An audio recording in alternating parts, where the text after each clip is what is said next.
이사야 53장은 성경에서 유명한 그런 내용 중에 하나입니다. 아마 모르는 사람이 없을 정도로 유명한 말씀인데, 이런 성경에는 그냥 그걸 이해하기 위해서, 기억하기 위해서 제목이 붙어 있는데, 고난받는 종의 노래라고 그렇게 얘기를 합니다. 이런 모습이 고난받는 종의 모습이기 때문에 그들이 이런 노래를 부른다라는 것은 바로 그런 삶을 반복적으로 늘 항상 반복적으로 살아가고 있다. 그래서 그것이 꼭 노래 부르는 것 같다라고 그래서 고난받는 자의 노래라고 하는 겁니다. 자, 일단 시작부터 우리가 전한 것을 누가 믿겠느냐, 누가 믿었느냐라고 그렇게 묻습니다. 이 말 속에는 아무도 믿지 않았다, 이런 거죠. 그러니까 이 고난받는 종이라고 말하는데 그 종의 외침 소리를 누가 믿었느냐, 이런 겁니다. 계속 사람들을 독려해서 성전을 건축하는 이 위대한 일을 우리가 하자, 반대가 있어도 이겨내고 하자라고 했을 때, 이 우리라고 하는 이 사람들은 지금 그 하나님의 비전을 같이 공유하면서 성전을 재건하러 예루살렘에 왔던 이스라엘 백성들이라고 생각해 볼 수 있겠습니다. 그런데 그들은 그런 박해나 어려움 앞에서 굉장히 소극적이었고 앞에 잘 나서지를 않았었다고 볼 수 있겠습니다. 그러다 보니까 그들을 향해서 우리가 전한 것을 누가 믿었느냐, 누구도 우리가 하는 말을 귀담아 듣지 않았다, 신뢰하지 않았다, 믿지 못했다, 이런 의미가 되고, 여호와의 팔이 누구에게 나타났느냐, 팔이라는 건 하나님의 능력이라고 늘 말합니다. 하나님의 능력, 하나님의 권능을 결국은 우리가 믿지 못했다, 부정했다라는 그런 고백 어린 표현이라고 볼 수 있습니다. 그래서 하나님의 종으로 쓰임받는 것은 정말 영광스럽고 귀한 일인데, 하나님의 종이라고 해서 모든 사람들에게 다 신뢰받고 또 존경받고 이러지는 않습니다. 때로 그걸 이렇게 믿지도 못하고 신뢰하지도 못하고 또 부정하게 될 때에는 이런 대접을 받을 수도 있다라는 겁니다. 그러면은 우리가 하나님의 종으로 하나님이 나를 부르시고 나를 통해서 일하고 계시고 사용하시는데 사람들이 내 말을 안 들어요. 사람들이 저를 인정하지 않습니다. 아무런 반응도 없습니다. 제가 더 이상 이 일을 해야 될지 말아야 할지 모르겠습니다. 이렇게 말하는 게 말하기가 쉽지만 사실은 그건 그냥 우리들의 푸념으로 끝나야지 진짜로 그렇게 해서는 안 됩니다. 왜냐하면 하나님의 종이지 내가 하고 싶어서 주의 종이 된 게 아니기 때문에 내 마음대로 해서는 안 된다는 그런 의미가 됩니다. 물론 다 미숙하고 연약하고 부족하기 때문에 그런 사람들의 그런 것들을 하나님께서 때로는 받아들여 주기도 하지만 그것은 성숙한 모습은 아니라고 봐야 됩니다. 하나님께서 말씀하시기까지는 그냥 끝까지 그 일을 감당하고 그 일을 해나가는 것이 하나님의 종으로서 올바른 태도라고 볼 수 있습니다. 듣든지 안 듣든지 또 반응이 있든지 없든지 결과가 좋든지 안 좋든지 이게 하나님께서 내게 주신 사명이고 내게 주신 명령이라면 나는 오늘도 그 일을 계속 하겠다라는 그런 마음으로 나아가는 자가 바로 진실한 종이요. 그 진실한 종은 때때로 이렇게 고난받는 종의 모습으로 비춰진다라는 겁니다. 그다음에 2절은 이 한 절 한 절이 다 나름대로 의미가 있고 그렇습니다. 그는 주 앞에서 연한 순같이 자라났다. 그리고 마른 땅에서 나온 뿌리 같아서 고운 모양도 없고 풍채도 없다. 우리가 보기에 흠모할 만한 아름다운 것이 없다. 뭐 어떤 존경할 만한, 존귀하게 볼 만한 점이 없다. 그러니까 인간적으로 본다면 그냥 연한 순 같다라는 것은 뭐 연약하다라는 의미가 되겠고, 마른 땅에 나온 뿌리 같다라는 것도 이게 그렇게 썩 출신이라든지 신분이라든지 뭐 여러 면으로 봤을 때 그럴 만한 사람 같지 않아 보이는 그런 것입니다. 그러니까 하나님의 종인데 그 사람을 하나님의 종으로 신뢰하지 못하고 그의 말을 신뢰하지 못하고 따르지 못하고 그를 존중하지 못하고 하나님의 권위로 받아들이지 못하는 이유, 우리가 인간적으로 봤을 때 그럴 만한 사람 같지가 않아요. 또 그래 보이지가 않는 어떤 그런 거예요. 하나님의 종인데 왜 말을 저렇게 못하고, 왜 하나님의 종인데 저 모양이지? 뭐 이런 식의 우리들의 인간적인 평가, 이런 내용이 2절에 나타나 있습니다. 그래서 그는 정말 주 앞에서 뭐 보잘것이 없었다, 이렇게 내놓을 만한 어떤 풍채도 없고 또 흠모할 만한, 사랑할 만한, 존경할 만한 그런 모습도 없었다. 끌리는 어떤 것이 없었다라고 그렇게 말하고 있는 겁니다. 이런 모습들 속에 우리는 잘 모르지만 역사 속에 다리오라고 하는 황제가 그랬습니다. 그러니까 고레스, 캄비세스, 그 다음이 다리오 황제인데 이 다리오가 왕이 될 만한 인물이 아니었다고 그렇게 역사는 얘기를 합니다.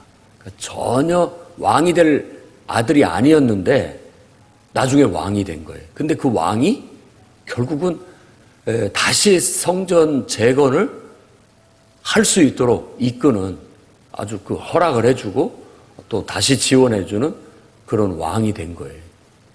그래서 하나님께서 그를 사용하셨다라고 그렇게 보는 겁니다. 그래서 우리가 이런 말씀을 통해서 늘 깨달아야 할 정신은 바로 그겁니다.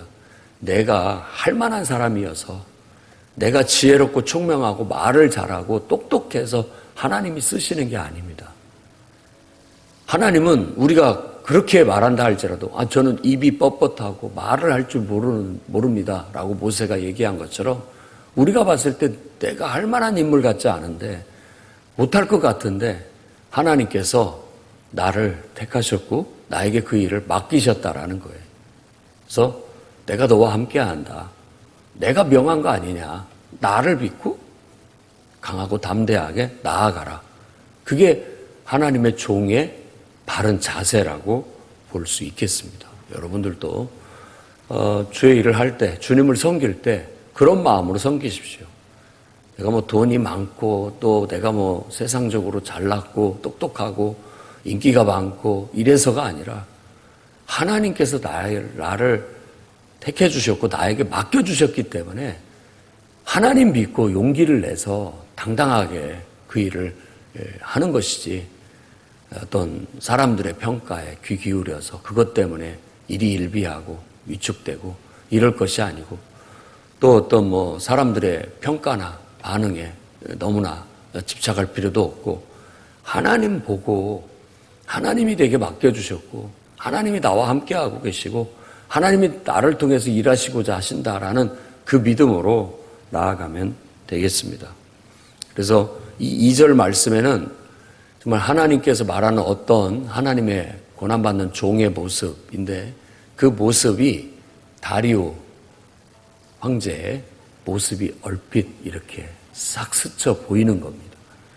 그리고 오늘날 주님을 위해서 일하는 어떤 사람의 모습도 싹 이렇게 스쳐 보이는 거예요. 그게 하나님 말씀, 예언의 어떤 묘미고 신비입니다. 그 말씀이 얼핏 보여요. 그러니까 그렇게 보일 때, 저 사람이 정말 하나님 말씀대로 사는 사람이구나. 왜냐하면 그 사람의 모습을 보면 딱 말씀이 스쳐 보여요. 그리고 이 말씀을 묵상하다 보면 그 사람이 딱 떠오르는 거예요. 이게 하나님 말씀대로 살아가고 있구나. 내 모습이 거기에 스쳐 보여야 되겠습니다. 여러분의 모습이 그 말씀에 이렇게 스쳐 보일 때, 내가 하나님 말씀대로 잘 살고 있구나 라고 볼 수 있겠어요. 그 다음에 3절 말씀부터 3절 그는 멸시를 받고 사람들에게 버림을 받았다. 간고를 많이 겪었으며 질고를 아는 자라. 간고, 질고 이렇게 얘기하니까 우리가 잘 쓰는 용어가 아니잖아요. 간고라는 말, 질고라는 말 잘 안 쓰죠. 근데 간고라는 말은 그 고자에 핵심이 있어요. 그러니까 고생했다. 아주 고생을 무진장하게 받았다. 고난을. 많은 고생을 했다라는 거고, 질고라고 했을 때는 그 질자에다가 또 핵심을 둬서 질병입니다. 병들었다라는 뜻이에요. 그러니까 너무 힘드니까 얼마나 많은 고생을 했는지 항상 고생스럽고 편할 날이 없고 그 다음에 질병이 찾아왔다라는 것입니다. 몸이 약해지고 쇠약해지고 그만큼 애를 썼다라는 거예요. 그래서 이런 말씀을 읽어보면 이 말씀은 스룹바벨이 싹 스쳐 보입니다. 이 말씀 속에는 그야말로 와가지고 성전 기초 놓는데 2년 걸렸어요. 그리고 나서 딱 끊쳐버렸습니다. 그냥 다뜨네, 스달보스네 이런 사람들이 몰려와갖고 핍박을 하고 방해를 하고 얼마나 악랄하게 하는지 그것을 보고 일반 이스라엘 백성들은 성전은 재건하러 와가지고 다 소극적이 돼갖고 뒤로 이렇게 내빼는데 그 앞에 정면으로 맞서서 끝까지 싸우면서 악착같이 그 문제를 갖고 투정한 사람은 바로 스룹바벨이었습니다. 그 사람이 한번 생각해 보십시오. 그것이 다시 성전이 재개하기까지는 한 20여 년이 흘러요. 10여 년이 넘게 오랜 세월 동안을 그 문제를 가지고 투쟁하고 싸우고 그러면서 그 사람들한테 정말 몹쓸 짓도 많이 당하고 고난도 많이 당하고 욕도 많이 먹고 그뿐이었겠습니까? 우리 쪽 입장에 있는 사람들도 나서지는 않고 뒤로 내빼면서 그냥 적당히 합시다. 오히려 힘이 되고 지지를 해주고 이렇게 해줘야 되는데 그러지도 않는 그런 속에서 마음고생, 몸고생 그리고 병도 찾아오고 정말 쇠약해지고 이렇게 되었다라고 우리가 보는데 그런 어떤 모습이 이렇게 머릿속에 필름처럼 돌아갑니다. 그래서 그는 간고를 많이 겪었고 질고를 아는 자라. 그런 힘든 일들 때문에 병도 들고 또 쇠약해지기도 해본 사람이다라고 그렇게 말합니다. 그리고 마치 사람들이 그에게 얼굴을 가리는 것 같이 멸시를 당하였고 우리도 그를 귀히 여기지 않았다. 막 무시당하고 멸시당했죠. 그뿐만 아니라 우리도 그 사람을 좋게 보지 않았다라는 겁니다. 좋게를 보질 않았다. 이 고난받는 종의 길이 하나님의 종의 길이 바로 그런 길입니다. 또다시 우리는 이런 말씀 속에서 바로 그 길을 걸어가신 분이 바로 우리를 위해 이 땅에 인간으로 오신 구원자 예수 그리스도 그분이 또렷이 보이게 되는 것이죠. 그분은 바로 그와 같은 길을 가셨습니다. 4절 말씀에 그는 실로 질고를 지고 그러니까 질병을 짊어지고 질병과 고통, 질병의 고통을 짊어지고 우리의 슬픔을 당하였거늘 우리는 생각하기를 그는 징벌을 받아 하나님께 맞으며 고난을 당한다 하였노라. 그런 모습을 보면서 저 또 하나님 앞에 벌을 받고 있는 거구나. 죄를 지어서 벌을 받는 거구나. 욥기서에서 친구들이 하는 말이죠. 욥의 고난을 보고 생각해봐라. 네가 왜 이런 고난을 당하겠냐. 네가 죄진 거 아니겠냐. 빨리 죄를 고백하고 그 문제 해결하고 하나님 앞에 나아가라. 이렇게 말했던 것이죠. 똑같이 우리도 주의 일을 하면서 어떤 정말 그 질고 그 문제투성이 그것들과 맞서서 싸우면서 고난을 받고 있는데 그 한다는 소리가 뭐 하나님 앞에 네가 죄를 많이 져서 죄값 받는가 보다 라고 말한다면 억장이 무너져 내리죠, 진짜. 막 그동안에 하려고 용기를 냈다가도 그 용기마저도 잃어버릴 만한 그런 말들이라고 볼 수 있습니다. 하나님께 매맞고 있는 거 아니냐, 하나님이 너를 벌하고 있는 거 아니냐라고 그렇게 얘기했죠.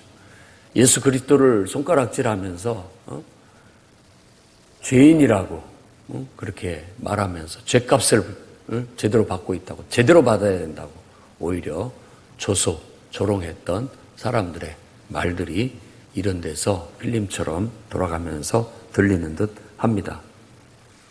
그러나 이제 이 이사야도 예언 속에서 이제 비로소 알게 됐다. 그가 찔림은 우리의 허물 때문이다 하는 것을. 그리고 그가 상하는 것은 우리의 죄악 때문이라는 것을. 그가 징계를 받음으로 우리가 그 징계 때문에, 그가 당한 그 고난과 그 징계, 벌 받는 것 때문에 우리가 평화를 얻었다. 우리가 얻은 이 평화가 거기에 토대를 두고 있다라고 말하게 됩니다. 그가 채찍에 맞음으로 우리가 나음을 얻었다 라고 고백합니다. 우리는 다 양 같았고 어리석은 양 같다라는 뜻입니다. 어리석은 모습이 앞에서 지금 말하는 이 양의 모습은 미련한, 앞뒤 분간 못하는 어리석은 양을 은유로 쓴 겁니다. 각기 제 길로 가거늘 여호와께서 우리 모두의 죄악을 그에게 담당시키셨도다 라고 노래를 하는 겁니다. 그러니까 결국은 우리는 몰랐었는데 나중에 알고 보니까 그 사람이 참 고마운 사람이었다. 그 사람 때문에 우리가 이런 혜택, 이런 축복을 받게 된 거 아니냐. 그러고 보니까 하나님께서 그 사람에게 우리 죄를 다 이렇게 다 뒤집어 씌워서 그를 죽음으로 하나님께서 내모신 거 아니냐라고 그렇게 고백을 합니다.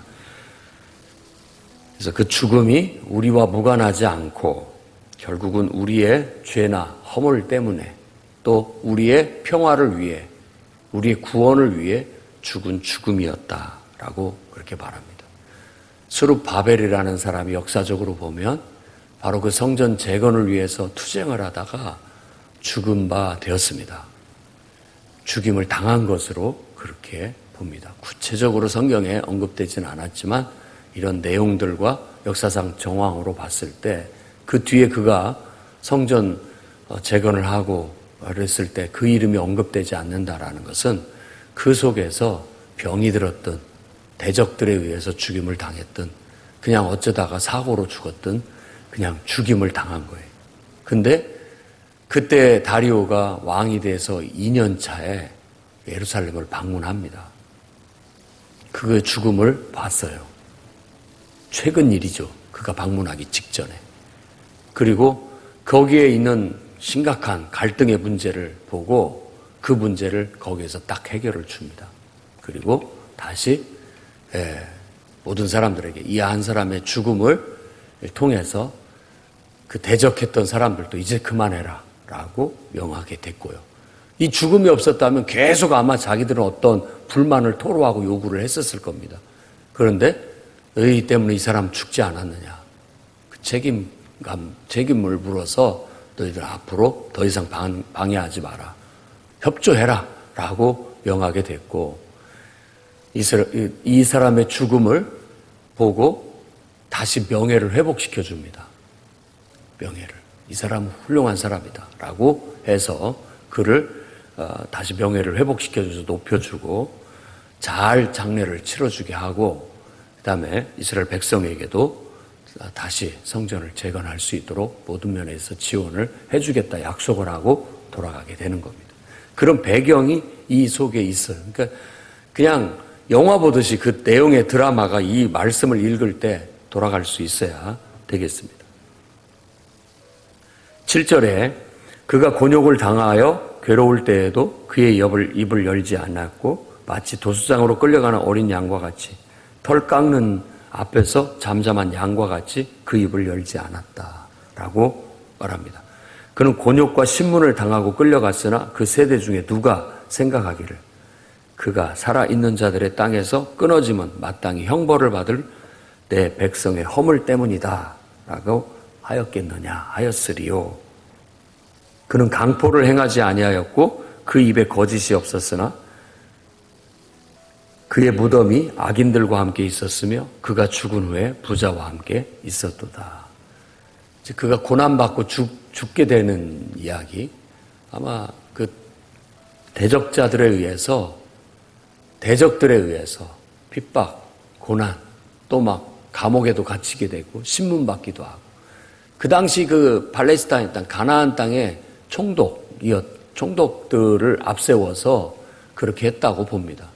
예수님 때는 빌라도 총독을 앞세워서 그를 채찍질하고 잡아들이고 고문하고 죽이게 되었던 것이죠. 그리고 그를 죽음으로 내몬던 사람들도 그렇게 생각하는 거예요. 쟤 하나 죽어야 속이 편해. 이 나라가 조용해져. 라고 그렇게 말했다라고 말하는 겁니다. 허물 때문이다라고 말하는, 누군가가 말하는 이 말이 바로 그런 말이죠. 예수님의 십자가 앞에서도 이 말씀 그대로, 이 고난받는 종의 노래가 그대로 예수님이 십자가에 못 박혀 죽으실 때 그대로 일어났다라는 겁니다. 그리고 그의 무덤은 악인들과 함께 있었다라는 것도 바로 예수님이 죽으실 때 바로 죄인들과 함께 십자가에 못 박혔던 거예요. 그 시대에는 스룹바벨이 죽을 때 악인을 하고 죄인이라고 생각하고 죽인 겁니다. 그러나 결국은 그의 무덤은 죽은 후에 부자와 함께 있었다라고 하는 것은 그의 명예가 회복됐다라는 겁니다. 예수 그리스도는 하나님께서 죽은 자 가운데서 그를 살리심으로써 그의 명예를 회복시켜 줬던 겁니다. 그는 정말 하나님의 아들이었다라는 백부장의 고백, 그리고 그가 죽은 자 가운데서 부활하셨다라는 놀라운 사도들의 이야기들은 그를 하나님께서 죽은 자 가운데서 일으키셔서 온 세상의 구원자로 우리를 정말 영생으로 이끌 하나님 나라의 왕으로 그렇게 세우셨다라고 그렇게 말하는 겁니다. 자, 여기까지가 이제 이 선지자들 혹은 뭐 그 시대의 선지자들이었던 학계, 스가랴, 또 뭐 이제 여기서는 이사야서의 이런 말입니다. 그 다음에 10절 말씀은 이건 하나님의 뜻이에요. 하나님의 뜻. 하늘에서 하나님께서 지켜보시고 그것을 왜 이렇게 하셨는지, 어떤 대속의 원리, 희생양을 통한 대속의 원리로 이걸 적용하시면서 하나님께서 이렇게 하늘에서 바라보셨다라고 말하는 겁니다. 여호와께서 그에게 상함을 받게 하시기를 원하사 질고를 당하게 하셨은즉 그의 영혼을 속건제물로 드리기에 이르면, 그렇게 얘기합니다. 그러니까 그의 죽음을 속건제물, 속죄제의 의미로 받아들이셨다는 거예요.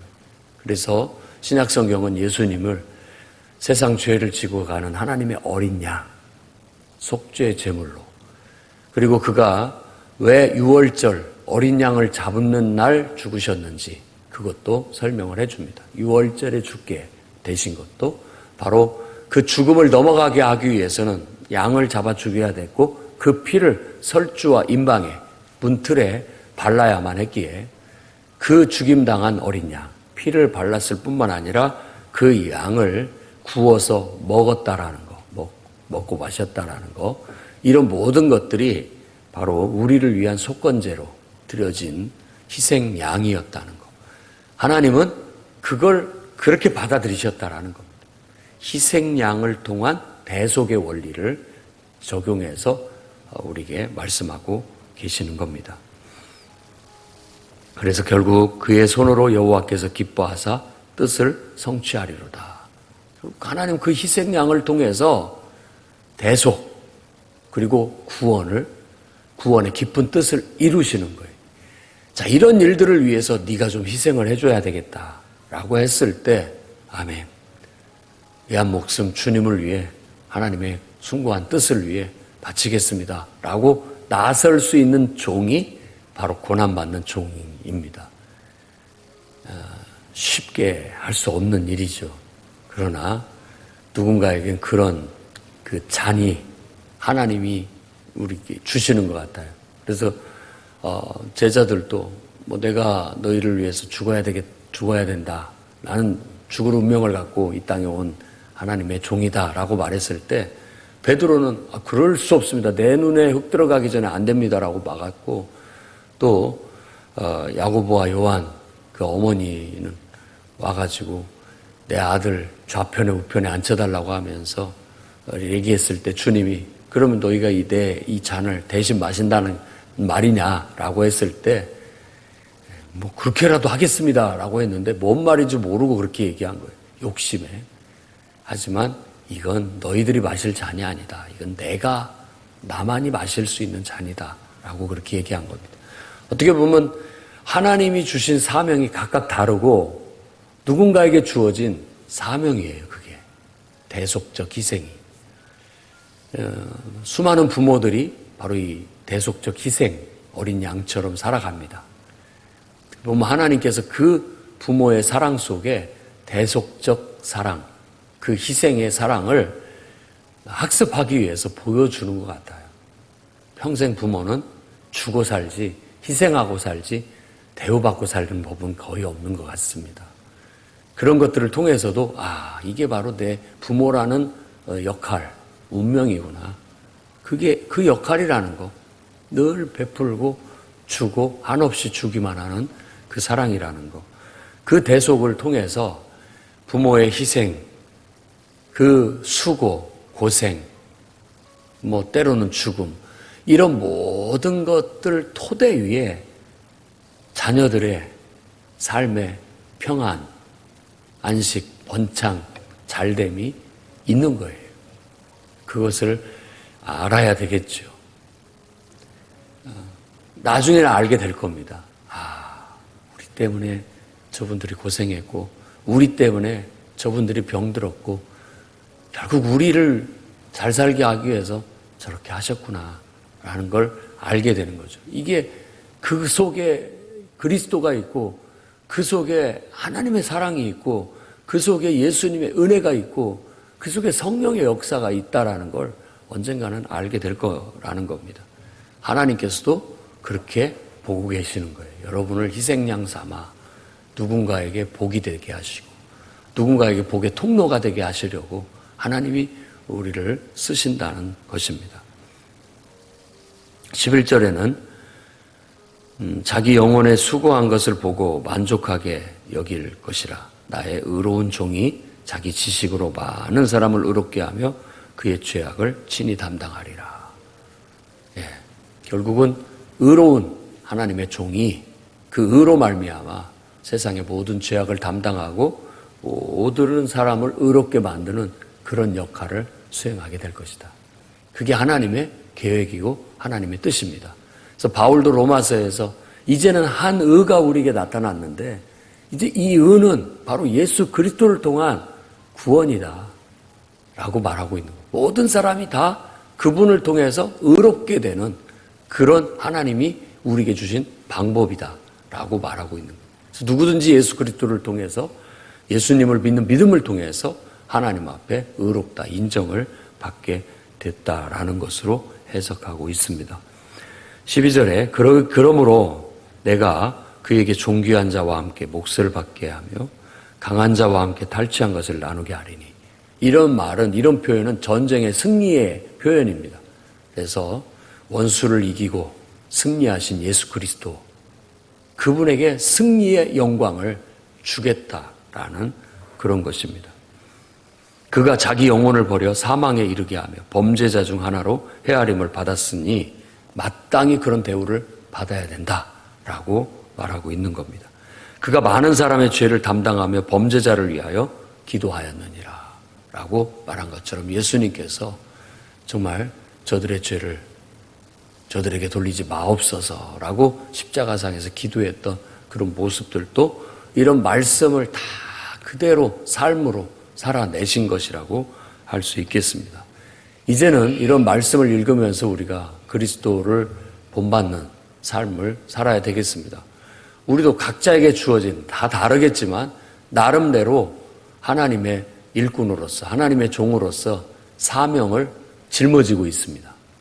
누구든지 나를 따르려거든 그 십자가를 짊어지고 나를 따라야 된다 라고 그렇게 얘기합니다. 끝까지 우리가 아무리 무겁고 힘들어도 우리가 감당해야 할 사명, 우리의 본분, 우리의 역할, 때로는 우리의 희생, 우리의 헌신, 그것들을 하나님을 위해서 드려야 된다면, 주님이 우리에게 그걸 원하신다면 기쁜 마음으로 우리의 희생과 우리 헌신을 그분께 드릴 수 있는 고난받는 종의 그 길을 갈 수 있기를 바랍니다. 그래서 교회는 늘 고난받는 종의 노래를 부르며 그 길을 기쁜 마음으로 가는 사람들입니다. 희생하는 것을 기쁘게 여기는 것이지 왜 나만 갖고 이러냐고 이렇게 볼멘소리 하지 않고 부정하거나 의심하거나 하지 않습니다. 그저 그렇게 내가 할 수 있다라는 것에 감사하고 그 일을 주님을 위해서 할 수 있다라는 것을 축복으로 알고 그저 기쁜 마음으로 노래 부르면서 그 길을 걸어갈 수 있는 저와 여러분이 될 수 있기를 주의 이름으로 축원합니다.